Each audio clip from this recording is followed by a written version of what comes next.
창세기 35장 5절 그들이 발행하였으나 하나님이 그 사면 고울들로 크게 두려워하게 하신 고로 야곱의 아들들을 추격하는 자가 없었더라.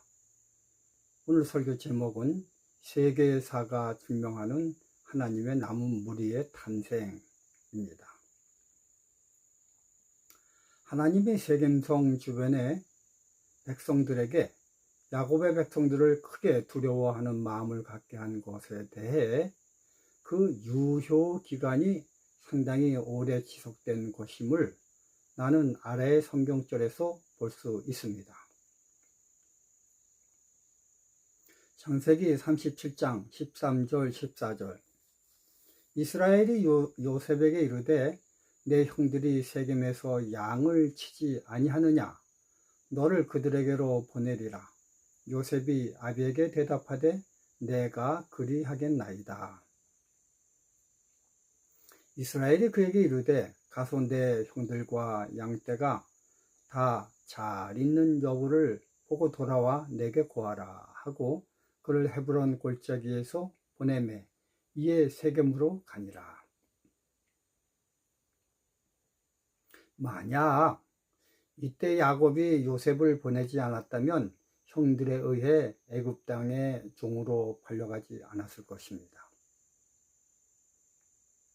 그럼에도 불구하고 이스라엘이 그토록 사랑하여 곁에 늘 두던 요셉을 그 힘들고 어려운 사명을 맡겨 가게 한 이유가 있습니다. 우리는 이렇게 요셉을 보내야만 했던 야곱의 마음의 심정을 성경만을 통해서는 그 요셉의 심정을 도무지 알 수가 없습니다.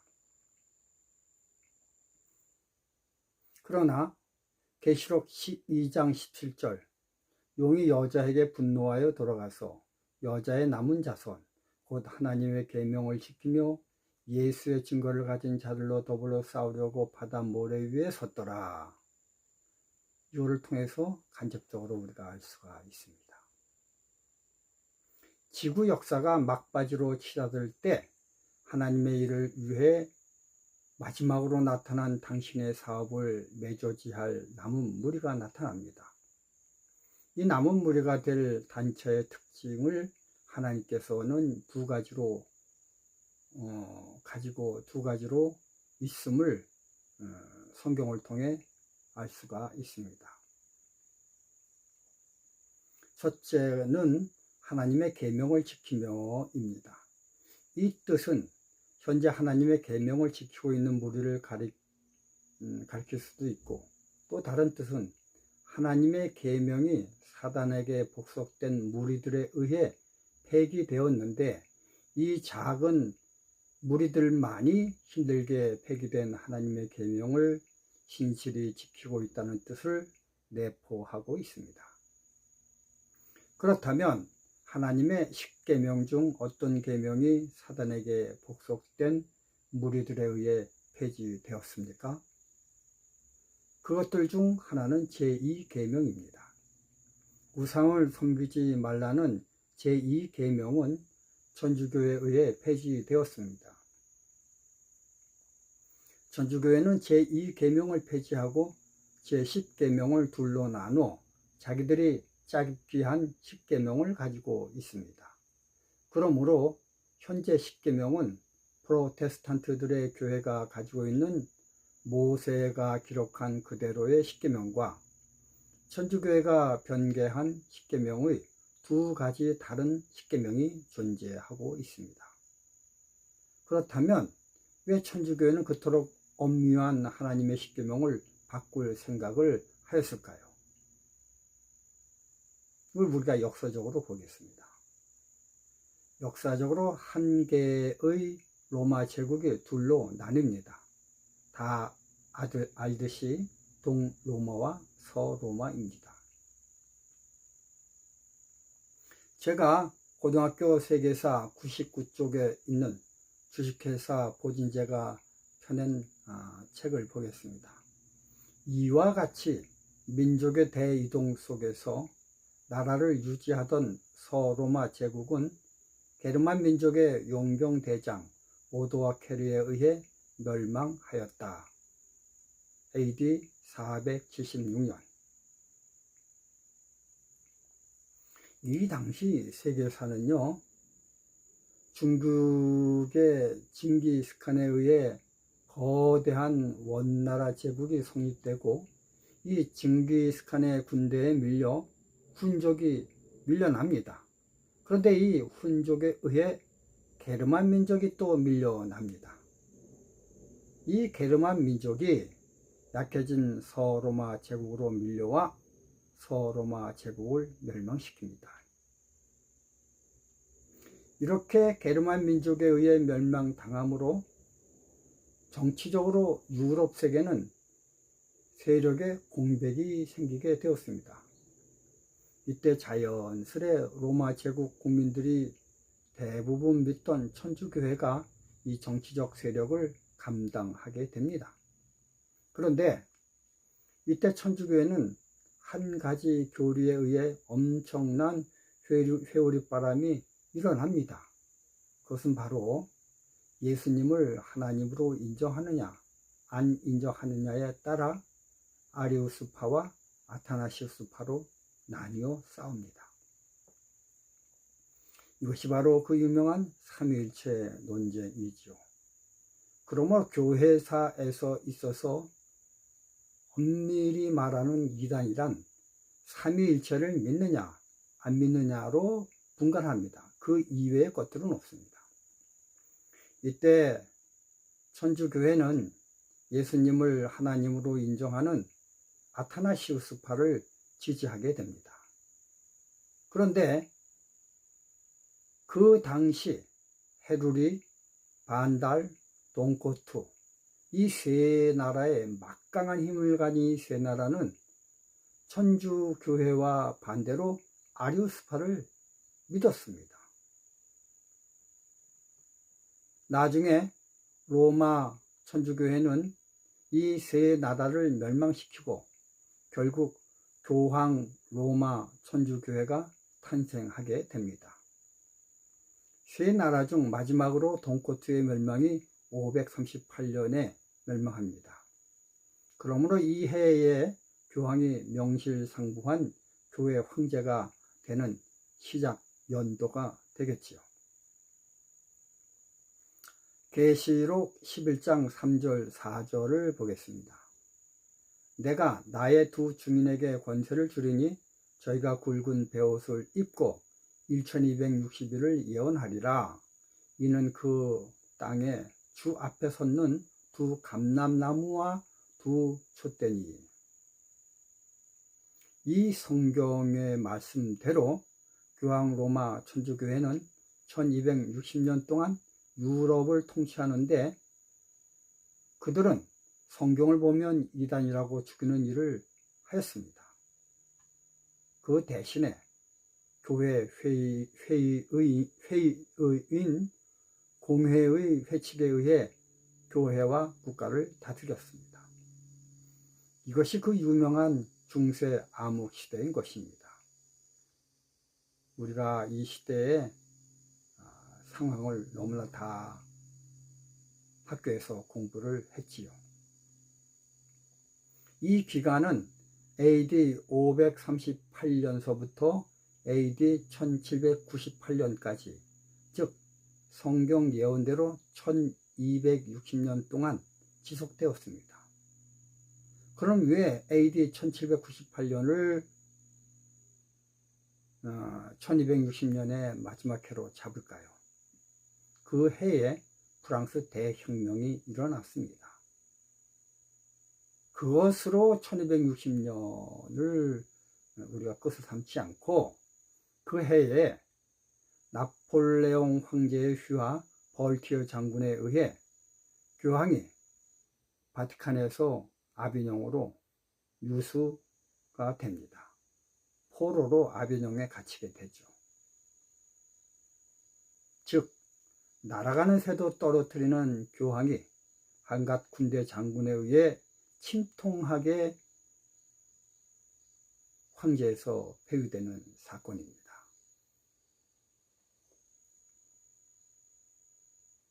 여러분, 이건 아주 놀라운 사건입니다. 처음으로 돌아가서 교황 로마 천주교회는 힘은 강하지만 문화는 낙후된 게르만 민족을 효과 있게 전도하기 위해 여러 가지 대책을 세우는데 그중 하나가 그들의 종교를 이용하는 것이었습니다. 아까 인용한 고등학교 세계사 보진제에서 출판한 책을 보면요, 92쪽입니다. 게르만 민족의 종교는 다신교였으나 여신을 특별히 숭상하였다라고 적혀 있습니다. 게르만 민족의 종교는 그 어떤 신의 형상은 여신이라는 것입니다. 그래서 교황 로마 천주교회에서는 게르만 민족이 믿는 여신을 그대로 가져와 이름만 바꿔 마리아 신상이라고 하여 마리아를 숭배하게 함으로 전도에 박차를 가했습니다. 그런데 문제가 된 것이 바로 10계명 중 둘째 계명인 우상 숭배를 하지 말라라는 계명이었습니다. 그래서 교황 로마 천주교회는 과감히 이 계명을 폐지하였던 것입니다. 더불어 게르만 민족이 믿는 태양신 종교와 기독교를 짬뽕에, 이 짬뽕이란 말은 성서적으로는 바벨화 이 뜻이죠. 뒤섞였다. 하여간 태양신 종교의 의식을 다수 기독교에 삽입시켜 버립니다. 그것의 좋은 예가 바로 태양의 날 일요일을 하나님께서 지정하신 안식일 토요일 대신 예배의 날로 정하는 것이었습니다. 그리고 태양신의 생일인 12월 25일을 예수님의 탄생일로 정하였습니다. 더불어 춘분과 연관된 절기를 부활절로 지정시켰습니다. 여러분, 부활절은 영어로 이스터데이라고 하는데 이스터데이라는 말을 잘 헤아려 보면 이스터, 동쪽, 이하를 붙이면 사람이죠. 그러므로 동쪽을 예배하는 사람들의 날이다, 이런 뜻이 됩니다. 이것이 현재 우리가 믿는 개신교도들에 의해 천주교 전제가 남은 이방신 유산들인 것입니다. 개신교회들이 얼마나 일요일날 예배를 열심히 드립니까? 개신교회들이 얼마나 12월 25일 날 크리스마스라고 지킵니까? 개신교회들이 얼마나 부활절이라고 지키고 있습니까? 놀라운 사실 아닙니까? 루터가 종교개혁을 일으켜 10계명 중 제2계명은 복구되었습니다. 하지만 제4계명인 안식일 계명을 복구하지는 못했습니다. 그래서 대다수의 현재 교회들도 교황 로마 천주교회 교리를 따라 제7일이 아닌 제1일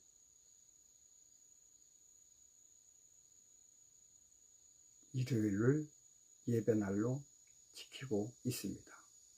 그래서 그 말은 뭐냐면 주일이라고 합니다. 주일 예배. 그 뭐예요? 주의 일, 첫 번째 날이라는 뜻입니다. 그러므로 계시록 12장 17절에 하나님의 계명을 지키는 것은 넷째 계명인 안식일 계명을 지칭하는 것이 매우 현대적으로는 분명합니다. 그렇다면 온 세계에 안식일을 지키는 교회는 어떤 교회가 있습니까?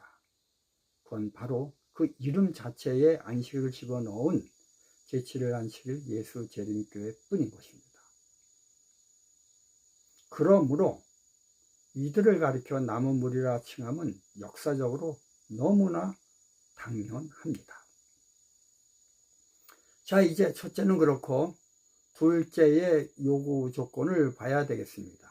둘째는 예수의 증거를 가진 자, 이렇게 말이 성경에 적혀 있죠. 예수의 증거를 가진 자들이어만 하는 것입니다.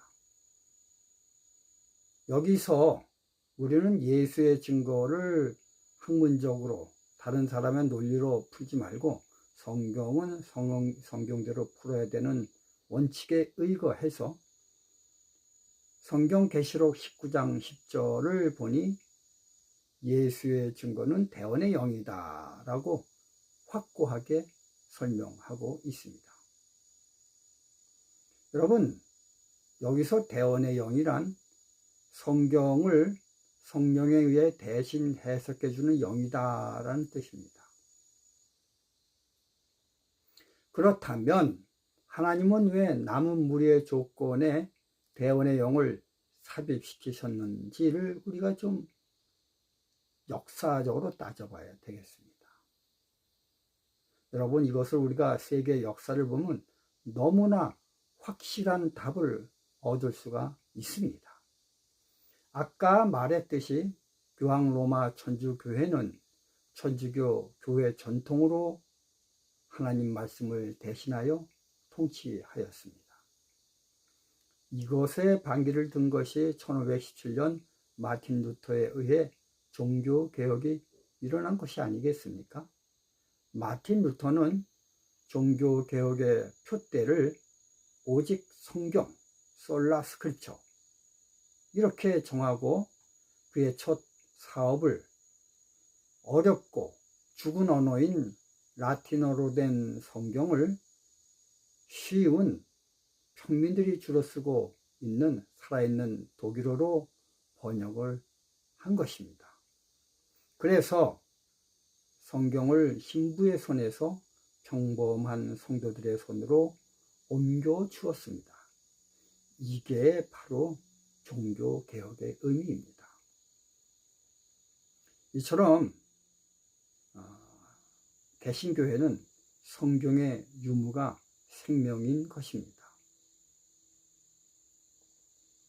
이것을 막기 위해 사단은 AD 538년서부터 AD 1798년, 즉 정확하게 1260년 동안 이 중세 암흑시대라고 하죠. 세계사에서는 교황 로마 천주교회를 뒤에서 조종해 하나님 말씀을 못 보게 한 것입니다.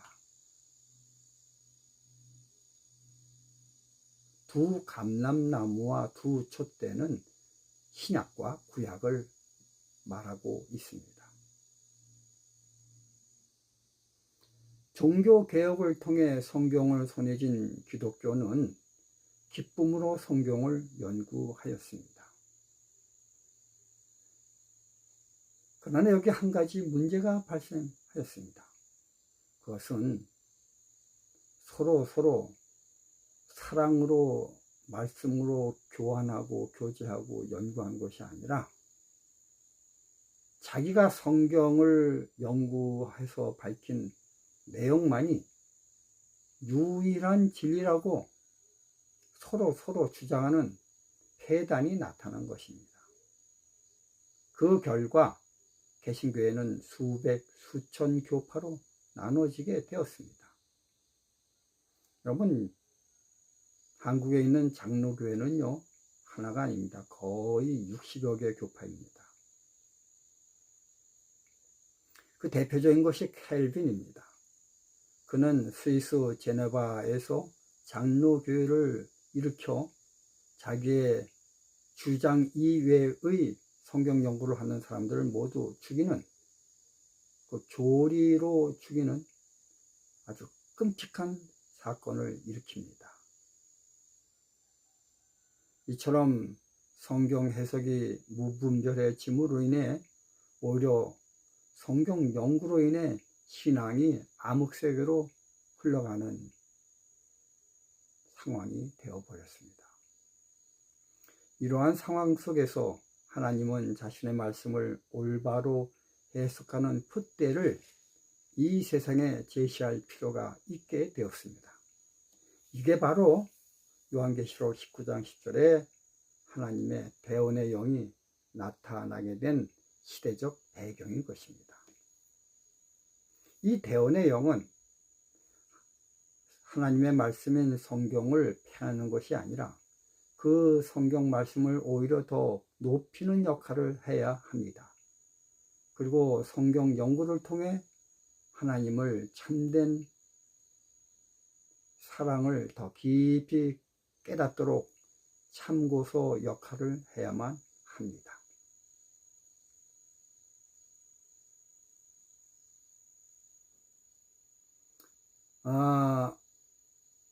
엘렌 화이트의 저서 CCH 29쪽입니다.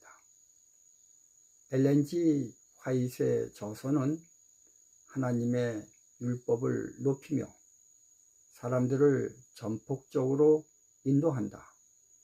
그는 성경을 믿음과 실천의 기준이요 큰 빛으로 지적함과 동시에 그의 저서는 작은 빛으로서 읽는 모든 사람들을 큰 빛으로 인도한다고 가르친다. 저희 제7일 안식일 예수재림교회에서는 엘렌 G 화이트 부인의 글을 계시록 19장 10절의 대언의 영의 성취로 받아들이고 있습니다. 여기서 그분의 그 대언의 영이 됨을 인증하는 여러의 논제는 제가 시간상 삭제하겠습니다. 저희들은 그녀의 그 엘렌 G 화이트라는 사람을 높이지 않습니다. 단지 그녀의 글을 성경 연구를 밝히는 작은 빛으로 중요시하고 있습니다. 그녀의 글을 통해서 성경을 더 깊게 연구하는 발판으로 삼게 되는 것이죠. 결론입니다. 우린 성경만으론 왜 그토록 아끼는 요셉을 갑자기 야곱은 형제들이 있는 세겜으로 급파하는지 도무지 알 수가 없습니다. 그러나 대언의 영인 예언의 신을 통하여 그 원인과 이유를 확실히 깨달을 수 있게 됩니다. 화이트 부인의 글 부조화 선지자 210쪽을 제가 읽겠습니다. 요셉의 형제들은 양떼들이 먹을 목초를 얻기 위하여 이곳저곳으로 옮겨 다니지 않을 수 없었으며 때때로 그들은 여러 달 동안 집을 떠나 있어야만 했다. 앞에 말한 그런 사정으로 인하여 그들은 그들의 아버지가 일찍이 세겜에 사놓은 땅으로 갔다. 여러 날이 지났으나 그들로부터 아무 소식이 없자 그들이 전에 세겜 사람들에게 행한 잔인한 짓으로 인하여 야곱은 저들의 안전에 대하여 염려하기 시작하였다. 그러므로 야곱은 요셉을 보내어 그들을 찾아보고 묻게 하였다. 만일 야곱이 요셉에 대한 자기 아들들의 진정한 감정을 알았더라면 그를 홀로 그들에게 보내지 않았을 것이다. 여러분, 놀랍지 않습니까? 우리는 엘렌 G 화이트의 글을 통하여 비로소 왜 야곱이 급히 요셉을 보내 형제들의 소식을 알아보라고 보낸 이유를 여기서 분명하게 알게 됩니다.